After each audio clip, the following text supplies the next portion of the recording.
It's joke time.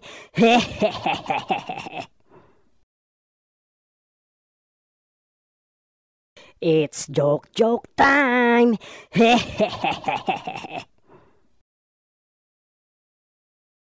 Sabi ng mahal ka, mayakap ka't malaro sa ulan. Ang mundo ko'y gagaan, ang mundo ko'y gagaan. Wow, pre, ang galing mo pala mag-gitara at kumanta. Para ka ng songer. Ha? Bakit songer? Di ba dapat singer, pre? Hindi, pre. Songer talaga. Pre, wala namang salitang songer eh. Siyempre, meron, pre. Okay, sige pre. Ano ba ibig sabihin ng songer? Ang singer kasi, pre, sila yung magagaling kumanta. Di ba, song, ginawa kong songer. At ang ibig sabihin ng songer, sila yung mahihilig kumanta, pero ayaw sa kanila ng kanta. Pre naman eh, pinapainit mo ulo ko eh. It's joke time.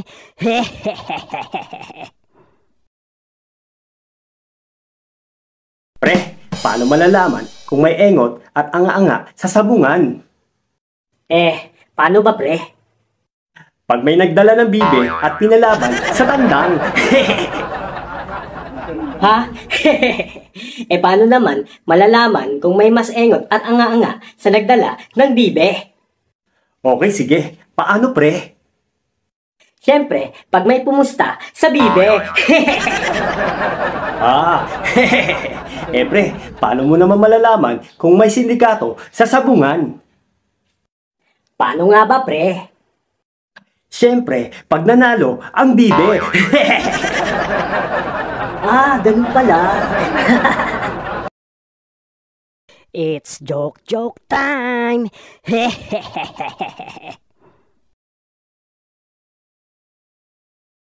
Pre, may kaibigan ako, nagpabinyag. Aba, sabi ng ina sa pare, bibinyagan po ang anak ko, father. Oh, tapos pre? Sabi ng ina sa pare, naku, father, wag po kayong magagalit, ha? Oh, bakit daw wag magagalit ang pare? Ang sabi kasi ng ina sa pare ang pangalan kasi po ng anak ko ay Mr. Clean. Hango po sa pangalan ng sabon. Ano naman ang sabi ng pare? Ang sabi ng pare sa ina, naku nanay, hindi ko po bibinyagan yan kasi pangalan ng sabon yan, kawawa naman yung bata. Oo nga pre, kawawa nga. So, hindi na ba natuloy ang binyagan? Siyempre, natuloy pa rin ang binyagan. Tinanong kasi ng pare yung ina, bakit kasi sabon ang pinangalan nyo sa bata? Okay. Bakit nga ba sabon ang pinangalan? Sabi kasi ng ina sa pare, kapag kasunduan po naming mag-asawa, na ipattern na lang ito sa pangalan naming mag-asawa. Anong sabi ng pare? Ang sabi ng pare sa ina, bakit? Ano ba ang inyong mga pangalan? Ang sabi ng ina, Perla at Ariel po. Kaya naman pala O ano sabi ulit ng pare? Ang sabi ng pare, o siya, sige, binyagan na natin yan. At ang pambuhos natin dyan, Downy. Ha? It's joke time.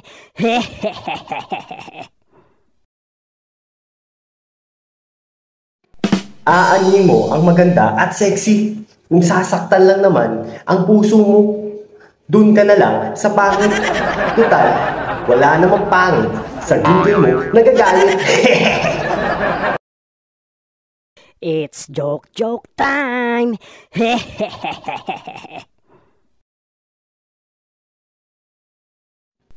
May tanong ako, pre.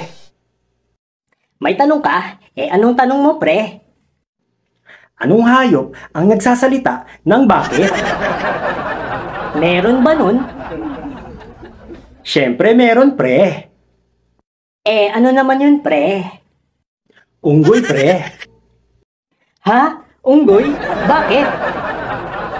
Oh, tingnan mo, nagtatanong ka. Ha? Pre naman! It's joke time!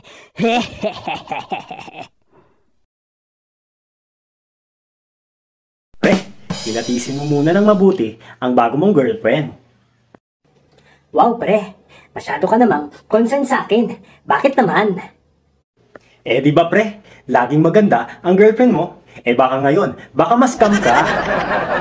Anong ma-scam, pre? Ang bago kong girlfriend, lagi naman siyang maganda, malinis, mabango, at laging naka-makeup. Eh ang kapal kasi pre.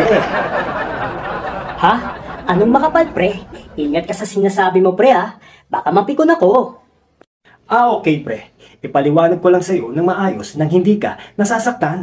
Alam mo naman pre, tayo mga lalaki, pagtapos nating maghilamos, tanggal lahat ng dumi natin sa muka. Tapos, may ilang babae, pag naghilamos, tanggal, ang ganda! Ha? Oo nga, pre. Makapal nga makeup niya. Salamat sa advice, ha? It's joke time!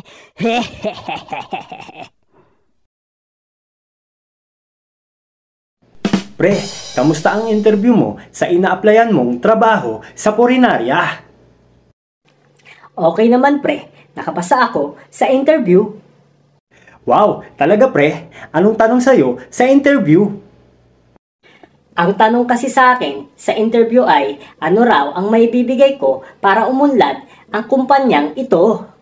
Tapos, anong sagot mo? Aba, bilib na bilib sa akin yung nag-interview. Eh, ano ang sinagot mo, pre? Ang sagot ko kasi, pre, ay ganito. Sir, ang negosyo niyo pong Purinarya ay parang pag-ibig. Handa po akong pumatay. O diba, dadami ang kliyente nila. Ha? Naging kriminal ka naman, pre.